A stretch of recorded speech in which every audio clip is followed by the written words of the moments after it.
O mundo agora viu que tudo ele cumpriu do jeito que falou, dizendo eu voltarei e assim vos levarei, e hoje ele voltou.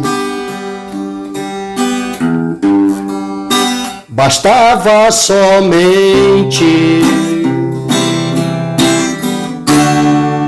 ter acreditado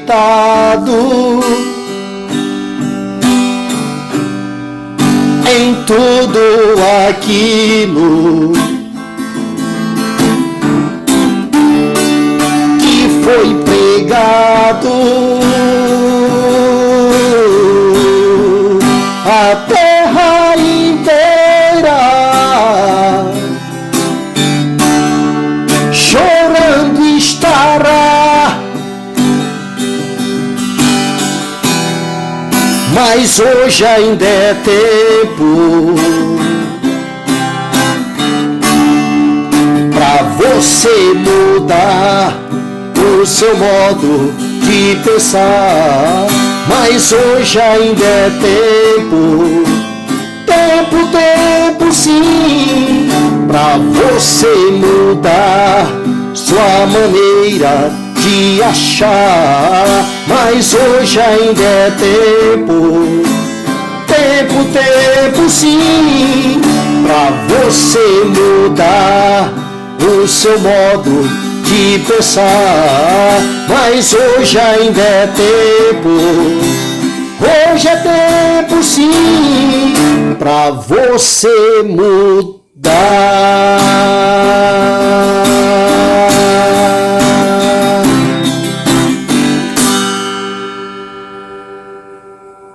Este é o 15º sinal. E este 15º sinal, dado por Jesus, você já vai entender, é o concerto e o templo.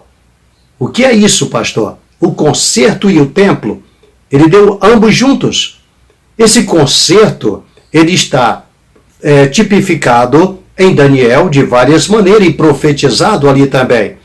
E esse concerto vamos dizer assim, que vai arrumar as nações, colocar em ordem, é a manifestação do anticristo. E o templo que não temos hoje. Veja que isto é um grande sinal. Agora, vem a pergunta, por que muitos dizem que tudo isso aqui é simbólico? O Apocalipse é todo simbólico. As profecias são todas simbólicas. Na verdade, nada disso aqui é simbólico. Tem algumas tipificações, tem alguns tipos e antítipos. Alguns tipos aqui, nós vamos falar deles hoje. Porém, o simbólico é algo que é apenas símbolo. Símbolos, sombra, tipos são coisas separadas. Vamos para o literal. Jesus falou claramente sobre o literal. E é isso que nos interessa agora nesse momento. Os acontecimentos são cada um maior que o outro e o homem não percebe. Então, veja uma coisa importante que nós vamos ver agora. Tudo que Jesus falava, as pessoas não conseguiam captar, compreender, assim como a palavra de Deus hoje. Quanta gente tem uma Bíblia e deixa ela empoeirada, ali no criado mudo, ali na sala de casa, ali na mesa de centro da sala de estar, ela fica ali aberta no Salmo 91. Mas as palavras do Salmo 91, eles não conseguem entendê-la, comê-la, digeri-las. E elas são tão importantes. Ela começa dizendo, aquele que habita no esconderijo do Altíssimo, a sombra do Onipotente, descansará. Ele está falando para quem habita no esconderijo do Altíssimo. Ele está falando ali para aquelas pessoas que quando vem a luta, se refugia no Senhor, vai para os pés do Senhor, se esconde no Senhor, se abriga no Senhor. Ele não busca refúgio em nenhum outro lugar a não ser o Senhor. Aí ele diz, Deus é o nosso refúgio e fortaleza, socorro bem presente na angústia. Entenderam? Então, esses sinais são exatamente para estas pessoas. Vamos então adentrar os nossos tópicos de hoje, que é o concerto e o templo. Duas coisas aparentemente tão longa, tão intangível. Alguns chegam a dizer que esse templo é símbolo, é espiritual, que o concerto também é espiritual, e alguns chegam até a dizer que o Santo dos Santos que será ungido não é o Santo dos Santos de um tabernáculo, de um templo. É Jesus, que é o Santo dos Santos. Existe uma corrente judaica que eles estão preparando azeite da unção, estão preparando as estolas sacerdotais, que eles vão vestir o Messias quando ele chegar e vão ungir o Messias. Veja, eu costumo usar esse termo. Se o primeiro sacerdote, que é Arão, não foi ungido por outros sacerdotes, mas ungido por Moisés, então quem teria cacife de ungir Jesus? Veja que não tem lógica. Jesus não será ungido aqui, ele já é ungido por Deus. A Bíblia nos diz que ele foi ungido pelo Espírito Santo, diz o capítulo 10 do livro de Atos. Pedro, no seu discurso, ele fala isso. Então Jesus já é o ungido, é o Messias, o Yeshua HaMashiach, quer dizer, o Messias, o ungido. É o Cristo, o ungido. Então, ele já foi ungido, ele não precisa mais de unção. Por isso, alguns não subentendem a colocação bíblica e aí geram doutrinas contrárias que não tem como se encontrar. Eu vejo direto pessoas dizerem que quando, vamos tratar esse assunto já, quando a besta se levantar, que ela vai lutar contra os santos do Altíssimo, então eles dizem que esses santos é a igreja que vai estar aqui ainda. E a besta vai lutar contra ela e vai vencer os santos do Altíssimo. Isso não tem lógica em nenhum lugar. Primeiro, esses santos do Altíssimo aqui serão os judeus remanescentes que andarão em santidade, que aceitarão a Jesus, que serão perseguidos naqueles dias durante as 70 semanas de Daniel. Agora só resta uma para Israel após a volta de Jesus. Ela começa a contagem a partir daí. Esses judeus remanescentes, vamos já tratar disso. Esses judeus remanescentes, sabe o que acontece? Eles são santificados, porque eles aceitaram a Jesus após o arrebatamento da igreja. Eles perceberam, abriram-se os olhos. Acabou o sono de Israel, que Paulo cita no capítulo 11 da carta aos Romanos. Israel despertou do sono. Agora o remanescente será salvo. Então, se isso ocorre, esse povo é que vai lutar contra o anticristo e serão vencidos. Pastor, me fala agora da segunda, porque não é a igreja. Já lhe digo a segunda. Lá vai. Então, este homem, a besta, preste bem atenção que eu vou lhes revelar da parte de Deus agora. Este homem, a besta, vai lutar contra os santos do Altíssimo e vai vencê-los, diz a Bíblia. Bem claramente vai vencê-los. Agora escute a promessa que tem para mim e para você, chamada igreja. Jesus disse, sobre esta pedra edificarei a minha igreja e as portas do inferno não prevalecerão contra ela. A igreja, ela é eternamente vitoriosa. A igreja, ela não será derrotada nem vencida por anticristo, nem por Satanás, nem por ninguém do mal. A igreja foi dada a ela poder para pisar serpentes, escorpiões e toda a força do inimigo, e nada vos fará dano algum, disse o Senhor. Por isso que ela precisa ser tirada da terra, para poder esses santos do Altíssimo, que serão judeus remanescentes, assumirem a posição de testemunha na terra, junto com as duas testemunhas, para que a partir daí se cumpram estas profecias. Vamos então, agora, levar em consideração os versículos-chave para entendermos o concerto e o templo, que é um desafio atualmente para o conhecimento e também para poder arquitetar a equação sobre esse assunto tão importante, que é um assunto escatológico, tratando da vinda do Senhor tão iminente e, de certa forma, aparentemente parece tão lenta que muitos até desistem, como se dissesse, não vale a pena esperar, ele não vai vir agora. Temos que até citam assim. Agora veja, vamos levar como consideração Mateus 24:15, vamos ver Daniel 8, do versículo 8 ao 12, e vamos ver também Daniel, do capítulo 9, o verso 26 e 27 somente, tá bom? Vamos analisar isso aqui agora rapidamente, para nós compreendermos este concerto e também o templo. Muito bem, vamos então. Tá. Daniel 8, verso 8 até o 12. E o bode se engrandeceu em grande maneira, mas estando a sua maior força, aquela grande ponta foi quebrada, e subiram no seu lugar 4 também notáveis para os 4 ventos do céu. E de uma delas saiu uma ponta muito pequena, a qual cresceu muito, para o meio-dia, e para o oriente, e para a terra formosa, e se engrandeceu até o exército dos céus. E alguns do exército e das estrelas deitou por terra e os pisou. E se engrandeceu até o príncipe do exército, e por ele foi tirado o contínuo sacrifício, e o lugar do seu santuário foi lançado por terra. E o exército lhe foi entregue com o sacrifício contínuo por causa das transgressões, e lançou a verdade por terra, fez isso e prosperou. Fez isso e prosperou. Quer dizer, venceu. Ótimo. Então analisemos agora de quem Daniel está falando. Porque nós senão não vamos entender o que é o concerto e o que é o templo. E quando será isso? Então vamos lá.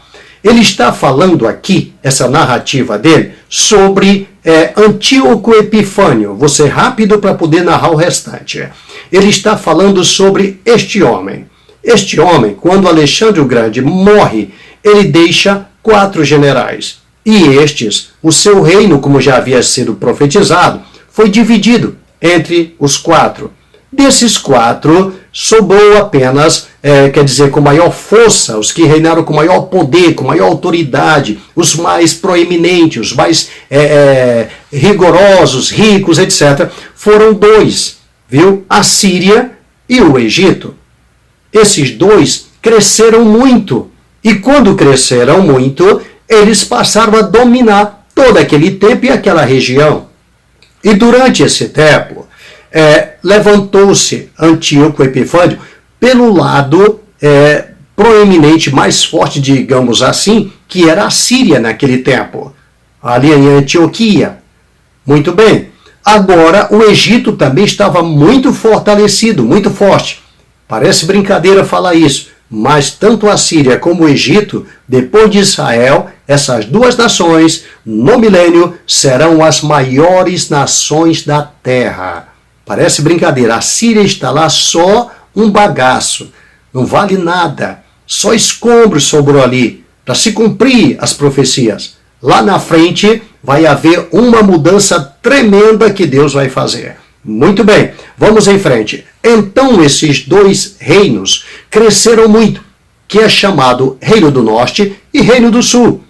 E enquanto ele estava em crescimento, vocês vão encontrar isso em Daniel, capítulo 11, o versículo 5 até o 45. Do 11 até o 35, perdão, do 5, versículo 5, até o 35, ele vai tratar desses 2 reis, ele vai tratar dessa guerra contínua que eles terão, um tentando dominar o outro, etc. Eles não se contentaram com o que ficou para ele, com a herança que foi deixada por Alexandre. Cada um queria ser o líder geral. Muito bem, então esses 2 reis são tratados até o versículo 35 do capítulo 11 do livro de Daniel.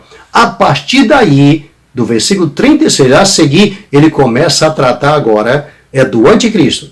Então Antíoco Epifânio se torna aí, viu, o tipo do anticristo. Ele se torna agora o símbolo do anticristo, aonde muitos chegam a afirmar, até mesmo em vídeos na internet, dizendo que é dali que vai sair o anticristo. Na verdade não é, viu?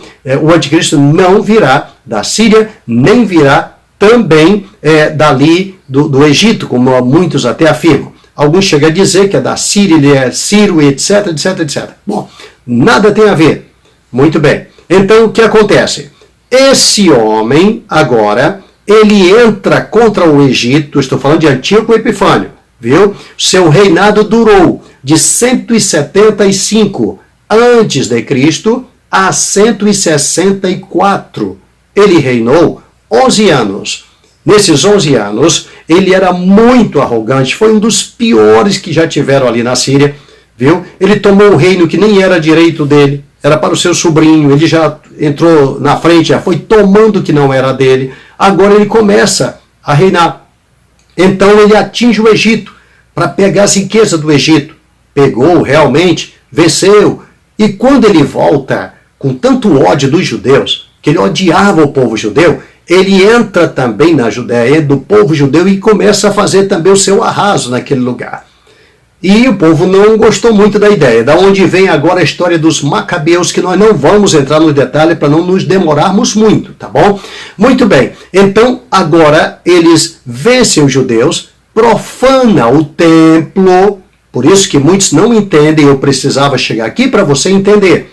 Profana o templo, ele sacrifica porcos sobre o altar no templo, e ele também aproveita e põe uma estátua de Zeus no templo para ser adorado no lugar de Deus. Veja bem, o que é chamado de abominação desoladora. E isso vai prefigurar mais para frente. Eu não estou dizendo para você que a abominação desoladora é a estátua de Zeus. Por favor, eu estou dizendo que essa abominação, ela é tipificada pela abominação desoladora que nós já vamos ver. Tá ok? Muito bem. Então, esse tipo aqui mostra que ele vai atrapalhar o contínuo sacrifício, e ele fez isso lá no passado, nesse espaço de tempo que eu acabei de falar para você, bem antes de Jesus, viu? Ele encerra o seu reinado em 164. Ele morre com as entranhas todas dilaceradas. Enfim, a morte dele foi horrível. Todos que levantam assim contra os judeus, povo de Deus, os servos de Deus, morrem de forma horrível. Muito bem. Então, olha o que acontece agora com ele. Antíoco, ele, depois que acaba toda a sua parte, ele fica agora como um símbolo do anticristo que havia de se revelar, mas nós vamos ver agora uma outra parte, uma outra faceta, para compreendermos melhor o que vai acontecer. Daniel 9, 26. Nós lemos capítulo 8, agora nós vamos ler o capítulo 9. Veja o que diz. E depois, versículo 26, das 62 semanas será tirado o Messias, e não será mais. E o povo do príncipe que há de vir, agora está bem claro que isso aqui não é Antíoco Epifânio, também não é um Ciro, também não é da Síria, agora está bem claro. E o povo do príncipe que há de vir destruirá a cidade e o santuário, e o seu fim será com uma inundação, e até o fim haverá guerra, estão determinadas assolações. Ele diz em seguida, e ele firmará um concerto com muitos por uma semana. Aí entra o nosso assunto. Ele firmará um concerto com muitos por uma semana. E na metade da semana fará cessar o sacrifício e a oferta de manjares, quer dizer, do jeito que Antíoco Epifânio fez, ele fará. E sobre as asas das abominações virá o assolador, e isso até a consumação, e o que está determinado será derramado sobre o assolador. Ótimo, para nós entendermos melhor. Então veja, ele vai fazer algo semelhante ao que Antíoco Epifânio fez. Só que nessa época aqui que nós estamos falando, que é no capítulo 9, agora já não é mais o Antíoco. Agora é um povo do príncipe que há de vir. Então ele cita o povo do príncipe que há de vir. Por quê? Porque o Império Romano, naquela época, não havia assumido ainda a posição. Aí ele ainda iria assumir. E assumindo a sua posição, ele faria esse trabalho. E isso aqui está se referindo exatamente ao ano 70, em que o general Tito acabou com a supremacia do povo judeu de uma vez por todas. Viu? Aonde se deu o grande desastre para a história dos judeus. Cercou Jerusalém, destruiu o templo, destruiu Jerusalém, destruiu tudo. Veja que ele diz bem claro, o povo do príncipe que há de vir, não é? É o povo do príncipe que há de vir. O que ele vai fazer? Destruirá a cidade e o santuário. Veja que a partir daí não houve mais templo. Nunca mais foi reconstruído o templo. Desde o ano 70. Nunca mais. Já vai fazer 2000 anos. Ele nunca mais foi. Estamos completando exatamente os 950 anos. Então, nunca mais foi reconstruído. E isso é um sinal. Porque Jesus havia dado isso como sinal. E é o que muitos não entendem hoje. Este sinal é muito importante para nós hoje também. Fiquemos, pois, atentos a um político, alguém importante, que tenta fazer um concerto e vai conseguir fazer um concerto com muitas nações, várias nações, por uma semana, quer dizer, por 7 anos. Quando esse concerto estiver pronto, esse acordo de paz, já foram feitos vários. Arafat morreu sonhando fazer um concerto de paz e não conseguiu. Todos tentaram, Bill Clinton ajudou ele, tanta gente o ajudou, mas não conseguiram. Ninguém conseguiu até agora. E ao longo da história, muitos e muitos homens têm tentado e não conseguem.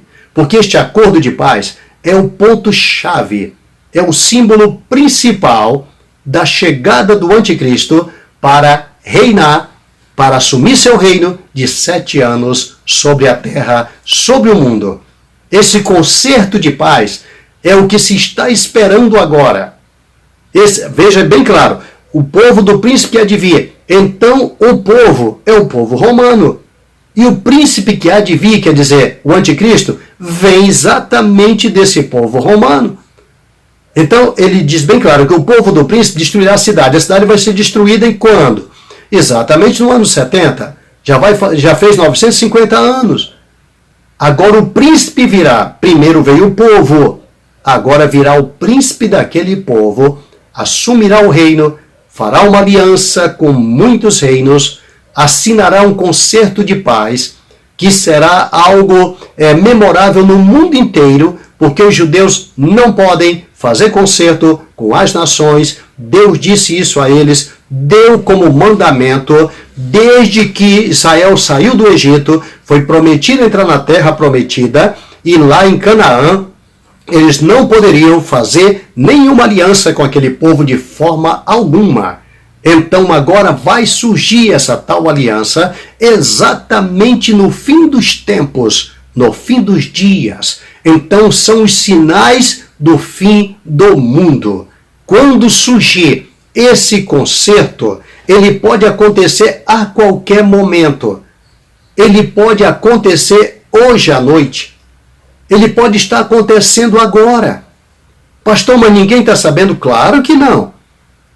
Você acha que eles vão conversar, juntar estas nações, conversar com eles, seus líderes, diante das câmeras, e dizer, vamos fazer esse concerto hoje? Claro que não.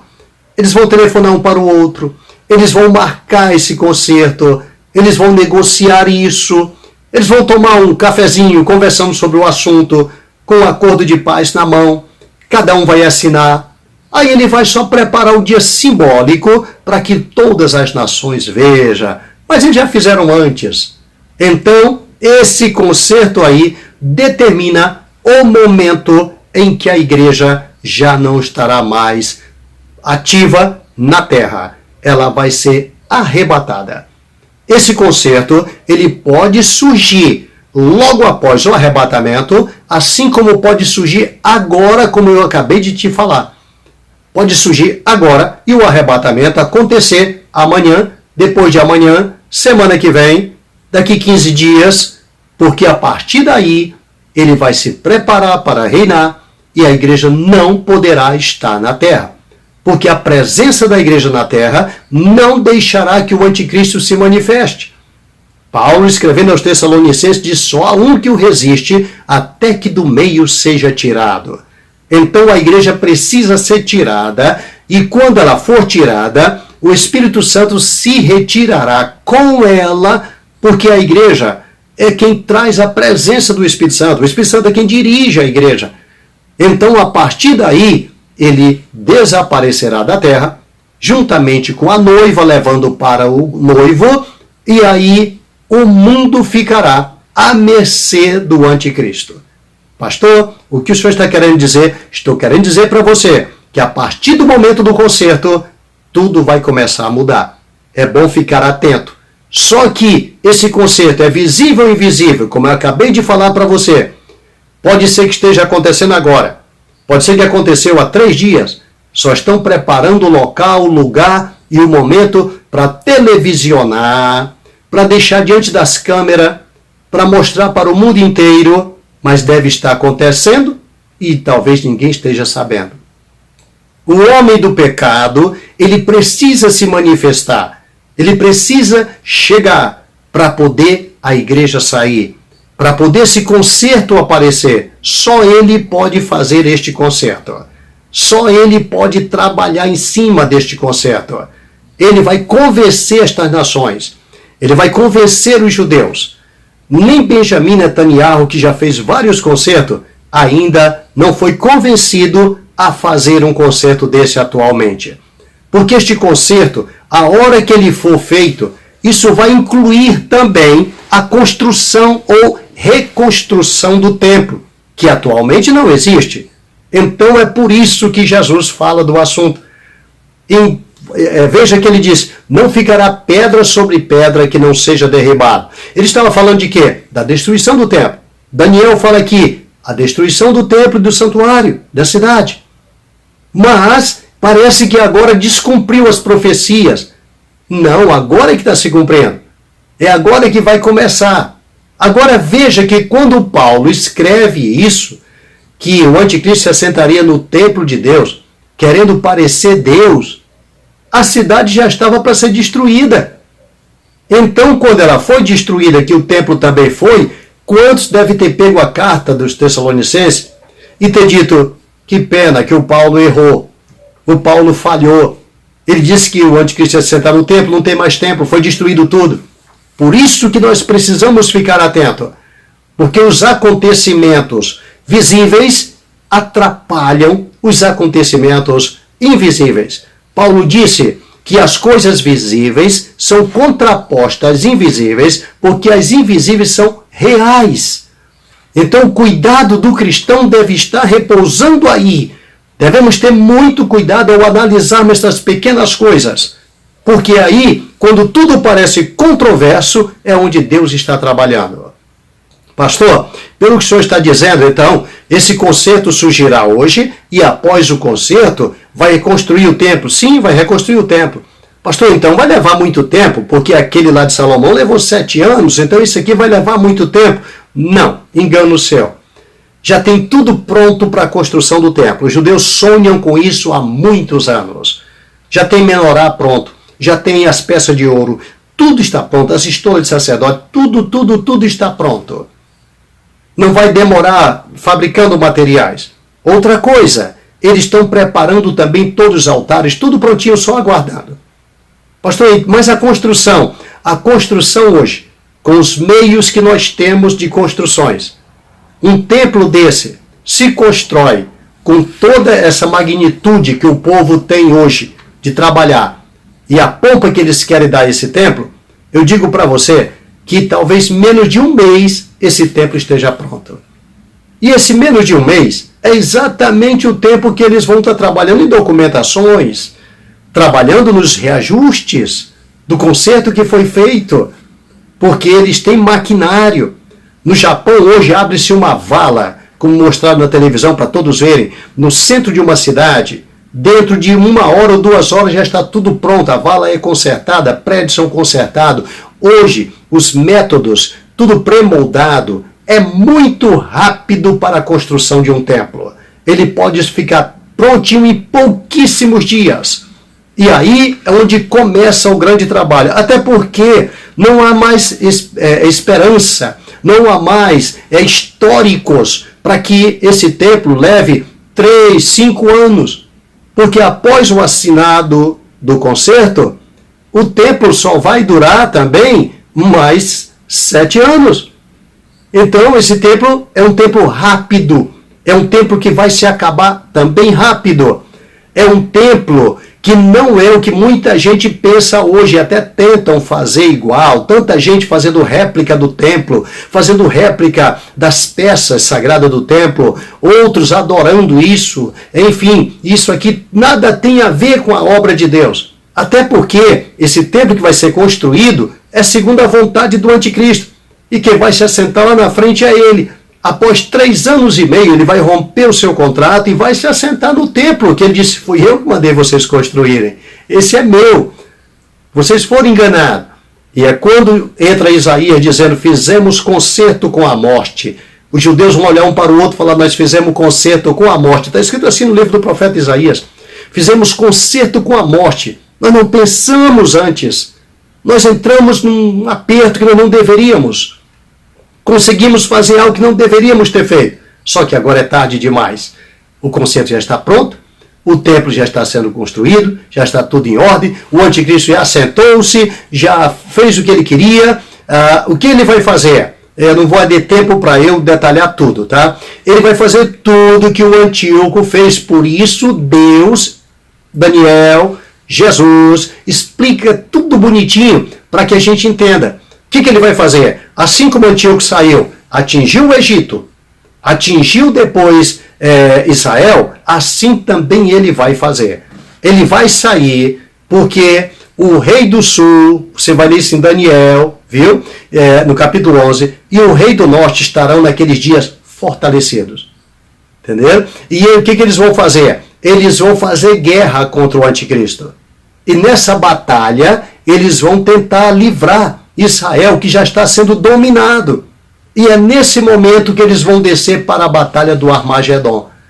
E vão lutar contra o anticristo, vão juntar várias nações, o anticristo vai juntar o restante das nações, e ali haverá a grande batalha final, onde o Senhor descerá com a sua igreja e exterminará tudo isso, e nunca mais haverá outra guerra para sempre, porque ele quebra os carros no fogo, não é assim? Queima os carros no fogo, ele corta a lança, não é isso? E diz, aquietai-vos e sabei que eu sou Deus. Ele é o príncipe da paz, nunca mais haverá guerra depois dessa, nunca mais para sempre, pode ter certeza do que eu estou lhe dizendo. É ele que vai estabelecer a paz eternamente na terra. O nome dele chama-se Jesus, o príncipe da paz, ok? Tá, então vamos entender melhor agora uma coisa, para nós termos a certeza do que estamos dizendo. Primeiro, o concerto.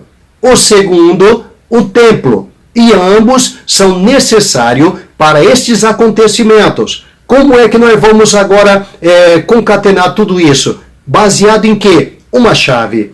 A chave está exatamente no nosso tema. Está em Mateus 24, 15 a 21. Vamos ver o que diz? Vamos lá. Agora é Jesus Cristo falando. Por isso que é um dos grandes sinais do fim do mundo. Lá vai, hein? E quando, pois, viste... Agora, queria que você analisasse mais uma coisa. A destruição desse templo vai se dar também com a volta de Jesus. Jesus vai pisar bem em cima do Monte das Oliveiras. Esse monte vai rachar de ponta a ponta e vai atingir lá dentro onde está o templo. Depois será reconstruído um outro templo. E esse você vai ler depois com calma. Ezequiel, capítulo 40 até o 48. Ele vai tratar só desse templo, dos espaços do templo, das acomodações, do trabalho do templo, os ofícios do templo. Ele gasta todos esses capítulos enormes só falando desse templo. Esse é o templo do Senhor. Esse é o templo que vai estar aqui no milênio. Esse templo será santo, consagrado ao Senhor. Até a área que vai ser construído ele, onde ficarão os sacerdotes também ali morando para poder ministrar, porque vão ministrar de dia e de noite. Não vai parar.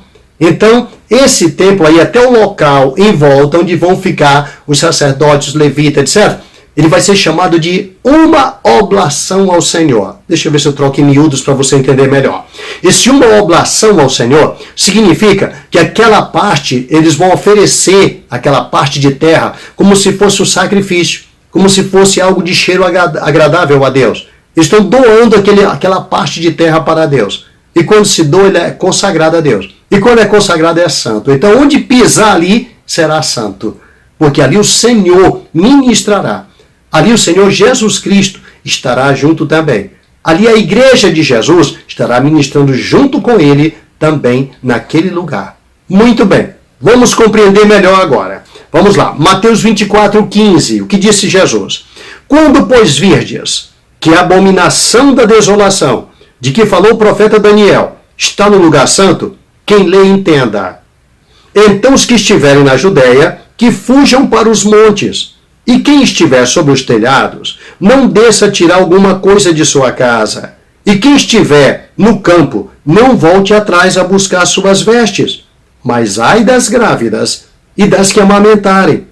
Porque naqueles dias, orai para que a vossa fuga não aconteça no inverno, nem no sábado. Lá vai. Porque haverá então grande aflição, como nunca houve desde o princípio do mundo até agora, nem tampouco haverá. Então vamos nos encontrar no tempo? Bom, quando Jesus fala isso aqui é por volta do ano 33. Vamos dizer assim. Quando Jesus fala isso, já havia acontecido os fatos que nós citamos do capítulo 8 e também alguns fatos do capítulo 11 de Daniel, em que Antíoco Epifânio profanaria o templo, em que eles cercariam a cidade, em que eles fariam todas essas coisas. Já tinha acontecido. Mas Jesus se refere agora a um sofrimento, uma angústia, uma dor. Ele diz como nunca houve, nem tampouco haveria. Então Jesus está falando de uma pior do que a de Antíoco Epifânio. Uma profanação pior. Um problema pior. Uma tribulação muito maior. Ele diz como nunca houve, nem tampouco haverá. Agora, preste atenção que Jesus agora está falando uma linguagem judaica. Ele diz assim, mas ai das grávidas que amamentarem naqueles dias, e orai para que a vossa fuga não aconteça no inverno e nem no sábado. Baseado nesses dois pontos aqui, desse versículo, baseado nesses dois versículos, já criaram tantas doutrinas. Primeiro, ai das grávidas, dizem que as crianças vão desaparecer no ventre da mãe. Isso não existe também, não é real, viu? Pode refutar isso aí, isso não tem lógica, tá bom? Segundo, ele diz assim, que a vossa fuga não aconteça no sábado. Isso aqui é uma linguagem judaica. Isso é para o povo de Israel. A igreja não estará aqui, a igreja não guarda sábado. Jesus nunca mandou a igreja guardar sábado, Paulo nunca mandou, Pedro nunca mandou, Tiago nunca mandou. Da onde vem isso? Isso aqui é para o povo judeu. Vai voltar a guardar o sábado, que é um sinal dado entre Deus e eles, diz a palavra do Senhor. Está escrito, Deus diz, guardareis o meu sábado, que é um sinal entre mim e vós, ó casa de Israel. Então isso aqui é um sinal dos judeus. É um sinal da aliança com os judeus. Este sinal aqui vai permanecer após o arrebatamento da igreja. Então aí voltará o templo. Sem o templo não tem como ter o sacrifício. E sem o templo não pode haver o sacrifício contínuo. E sem o templo também não dá para alguém interromper o sacrifício contínuo. Então o anticristo precisa do templo para poder ele interromper o sacrifício contínuo e pôr a abominação desoladora. Ele vai pôr então ali uma estátua. A Bíblia não fala se é de Zeus, de quem será. Porque Jesus cita bem claro, mas quando virdes a abominação da desolação, de que falou o profeta Daniel, está no lugar santo, olha que sempre toda a Bíblia tem um parêntese escrito, quem lê entenda, porque Jesus está dizendo isso, quem lê entenda. Por que Jesus diz isso, quem lê entenda? Ele está dizendo, porque a maior parte acha que isso já aconteceu, porque nós estamos numa outra época da história. E quando ele diz quem lê entenda, ele está dando a entender o seguinte, essa vai ser pior do que todas. Daniel falou de uma que prefiguraria outra maior e pior que haveria de vir. Então, quando vocês virem essa daí, vocês se preparam. Jesus não se referia de Daniel porque já tinha acontecido. Então, ele está dizendo claramente que essa seria muito maior, muito pior, como ele mesmo diz, se preparando como um sinal algo que está para vir, que está para acontecer, até porque nunca mais aconteceu outra igual, não está acontecendo, não acontecerá outra igual, sabe por quê? Porque é algo que já é um sinal da parte de Deus para compreendermos o potencial de Deus em trabalhar com a história, trabalhar com o homem e trabalhar com as nações. Agora entenda uma coisa, nunca mais haveria outro igual. Nunca houve, se nunca houve é porque é maior do que aquela. E não haverá, porque a partir daí não haverá mais guerra, como eu disse anteriormente a você. Então não haverá mais outra. Será uma abominação como nunca houve, será uma angústia como nunca houve, será um sofrimento, a angústia de Jacó, como se diz, como nunca houve, será algo tão ruim como nunca aconteceu na história e nem tampouco haverá jamais, disse o Senhor Jesus. Porque ele diz em seguida, no versículo 21, porque haverá então grande aflição, como nunca houve desde o princípio do mundo. Ele inclui essa de Antíoco. Até agora, e nem tampouco haverá jamais. Quer dizer, é algo que está para vir, está para acontecer, está em nossos dias. Aqui, ele não está falando do general Tito, porque o general Tito viria depois. E o general Tito veio, não colocou nenhuma estátua, pelo contrário, destruiu o templo e não permitiu mais que ninguém tentasse cumprir essas profecias. Aquela destruição, como diz a Bíblia, todas as coisas contribuem para o bem, foi exatamente para o bem, porque deixou exatamente um marco, aonde o profeta lá atrás diz assim, Israel ficará sem sacerdote por muitos dias. Então estamos aí, 950 anos, não tem mais sacrifício no templo, todos esses anos, não haverá mais. Veja que tudo que é diabólico, maligno, sempre Satanás tenta imitar o que era feito em Israel. É oferecer uma galinha preta, é oferecer um bode preto, oferecer alguma coisa, enfim, certos sacrifícios que levam para animais, derramamento de sangue, etc. Por quê? Porque Deus brecou o sacrifício de animais, derramamento de sangue. Ele tirou, ele trouxe o sacrifício do seu único filho, para que todo aquele que nele crê não pereça, mas tenha vida eterna. Jesus é o Cordeiro de Deus que tira o pecado do mundo. Através dele, não precisa mais de sacrifício. Por isso, Deus permite o templo ser destruído, como dissesse, não quero mais sacrifício. Eu enviei o meu filho. Se alguém quiser, aceite esse sacrifício. Vocês já ofereceram sacrifício durante todos esses anos, desde que o homem pecou sobre a terra. Desde os dias de Adão, Noé, todos eles ofereceram sacrifício. Caim, Abel, ofereceram sacrifício para tentar aplacar a ira de Deus, para tentar se achegar perto de Deus. Porém, nós vemos aqui, como se Deus dissesse, não quero o sacrifício de vocês mais. São trapos de imundície. Eu vou oferecer um sacrifício perfeito. Eu vou mandar o meu filho. Ele será imolado. Ele será morto. Ele será extirpado numa cruz para que vocês possam viver. Porque a carne dele é comida, o sangue dele é bebida. Então Deus amou o mundo de tal maneira que deu o seu único filho para que todo aquele que nele crê não pereça, mas tenha vida eterna. É Deus dizendo, o sacrifício de vocês não serve, eu vou fazer um. Eu vou oferecer o meu por vocês agora, para que vocês sejam salvos. É o único sacrifício que pode salvar o homem. Então, encontramos agora Jesus dizendo, quando vocês virem isso acontecer, então quem estiver na Judéia, fuja para os montes. Ele cita até o lugar para onde é que é para ir. Não desça buscar suas vestes, suas alfaias, enfim, depende da tradução que você tem aí. Ele está dizendo, mostrando, apontando, dizendo o acontecimento e apontando a saída. Quer dizer, não tem mais para onde correr, porque chegou o grande aperto, é isso que ele está dizendo. Agora, analise bem. Esse acordo, esse concerto, como eu disse anteriormente, pode ter sido feito ontem, pode estar sendo feito agora, pode estar sendo feito semana que vem. Mas a destruição do templo não será agora. A profanação só daqui 3 anos e meio.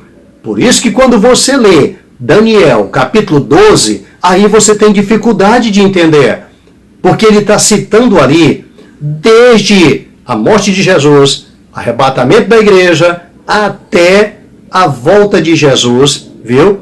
E o juízo final. Tudo naquele capítulo. Veja que Daniel diz assim, e muitos dos que dormem no pó da terra ressuscitarão. Uns para a vida eterna, outros para a vergonha e desprezo eterno. O que ele está falando com isso? Parece que chegou o juízo final. Ele fala bem claro, nesse tempo se levantará Miguel, o príncipe que se levanta pelo príncipe do teu povo, haverá um tempo de angústia tal qual nunca houve desde que há nações. Tudo que Jesus falou, ele cita no capítulo 12. Então, aí ele diz que muitos dos que dormem no pó da terra ressuscitarão, uns para a vida eterna, outros para a vergonha e desprezo eterno. Mas então tudo de uma vez só? Não. Ele está juntando tudo de uma forma para que nós possamos compreender quem tem o Espírito de Deus. Uns ressuscitarão, e abriu-se sepulcros, muitos corpos de santos que dormiam foram ressurretos, entraram na cidade de Santa. Eu estou citando o capítulo 27 de Mateus. E apareceram a muitos, depois da ressurreição dele. Aí houve ressurreições, mas ressurreições para o paraíso.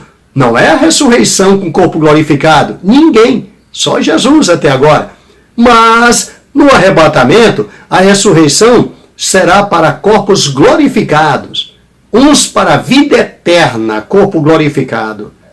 E outros para a vergonha. Agora é diferente. Agora é no fim do milênio. Então ele estava falando do tempo do fim. Pastor, e o que é esse tempo do fim? Leva quantos anos, meu filho? Leva muito mais de 1000 anos. Eu não estou falando 2, 3 mil anos. Eu estou falando de 1000 e um pouquinho de anos. O fim não é num dia só. Nós estamos dando estudo direto sobre isso, o fim do mundo, como será o fim do mundo. Onde você souber, vá até lá. Estaremos falando sobre esses pontos. Então analise que só aí vai mais de 1000 anos. Porque o dia do Senhor, para o Senhor, um dia é como 1000 anos. E 1000 anos como um dia. Por isso que o grande e terrível dia do Senhor começa exatamente à meia-noite. Ouviu-se um clamor, eis aí o noivo sair ao encontro. O arrebatamento marca a primeira hora do dia do Senhor. O dia do Senhor é tremendo, virá como um ladrão de noite. E o que é isso? A primeira coisa que vai marcar a presença do dia do Senhor é o arrebatamento da igreja. Então o arrebatamento da igreja é o último dia. Conforme está escrito no Evangelho de São João, no capítulo de número 6. Analise ali, você vai ver 3 vezes com uma quarta variante, ele dizendo: quem come da minha carne e bebe do meu sangue tem parte comigo, e eu o ressuscitarei no último dia. Então o que é isso, o último dia? O fim do milênio? Não. É o dia do arrebatamento. É ali que Jesus vai ressuscitar aqueles que comem da sua carne e bebem do seu sangue. No fim do milênio, só os ímpios serão ressurretos, já para o juízo final. Agora, arrebatamento é para os justos, é para aqueles que comem da carne dele e bebem do sangue dele. É o concerto da igreja de Jesus, o sangue da nova e eterna aliança. Então, esses sim, esses serão ressurretos para a vida eterna. Uns ressuscitarão para a vida eterna. Então o dia do Senhor, o grande dia do Senhor, começará exatamente no arrebatamento da igreja. Voltando, recapitulando. Se o acordo foi feito ontem, quem sabe hoje é arrebatada a igreja, ou amanhã, semana que vem, porque o acordo só foi escrito, só foi assinado, só foi feito, mas a partida largada será dada com o arrebatamento da igreja, com a saída do povo lavado no sangue do Cordeiro, com a saída de um povo cujo povo o mundo não é digno. Estou citando carta aos Hebreus. Homem dos quais o mundo não era digno. Esse povo será tirado da terra. Um povo maltratado, um povo mal compreendido, um povo perseguido, um povo onde todos olham para ele e causam problemas, às vezes até em casa, às vezes até com os próprios familiares, por onde ele anda. É como se eles fossem perseguidos 24 horas. A Bíblia diz que no mundo tereis aflições. Todos que querem viver piamente com o Senhor Jesus sofrerão perseguições. Para onde você vai é perseguição. Agora não esqueça, a hora que o Senhor disser já vai ser dado a largada, e aí começará uma nova história, um novo tempo, porque a minha história e a tua história acabou de ser escrita na terra dos viventes. A história da igreja encerrou. O livro de Atos disse amém, que até hoje não tem amém no livro de Atos. Então será colocado o amém no livro de Atos. Será encerrada essa história, será encerrado o tempo da igreja, será revelado o mistério de Deus, que é exatamente o tempo da igreja, o parêntese que é aberto